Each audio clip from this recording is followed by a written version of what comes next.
السيد بغداد محمد، مدير مركز التكوين المهني والتمهين شهيد مولاي محمد، معروف بالحديث سابقا. يتموقع مركز التكوين المهني على حافة أو بجوار الإذاعة والتلفزيون الجزائري للولاية. يتربح المركز على 16,925 متر مربع. تقدر الطاقة الاستيعابية للمركز ب 450 مقعد بيداغوجي.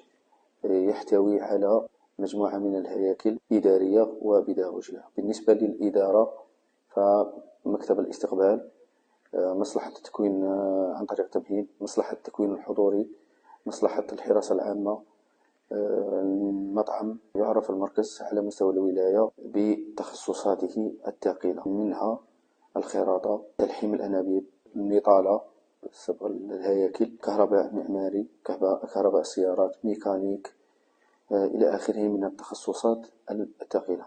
كما يتوفر المركز على تخصصات تعتبر حديثة، منها تصليح الهواتف النقالة، تصليح شبكات الاتصال والمواصلات، صيانة المصاعد، الألواح الشمسية والحرارية.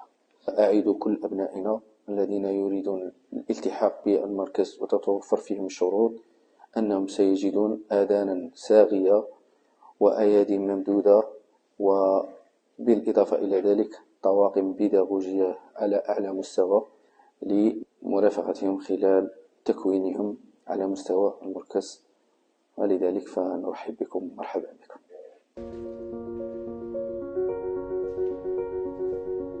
سعيد آية، متربصة في ميطو، تخصص كهرباء معمارية.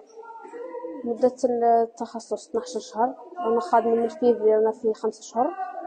نتعلمت بزاف صوالح من شغل الانترنت، فاي فيان ودوب أليماج وسامبل أليماج. من جيت للتكوين كنت محملة فكرة، حتى من دخلت راني دايرة مشروع إن شاء الله في راسي. ربي يوفقني ويوفق الجميع إن شاء الله.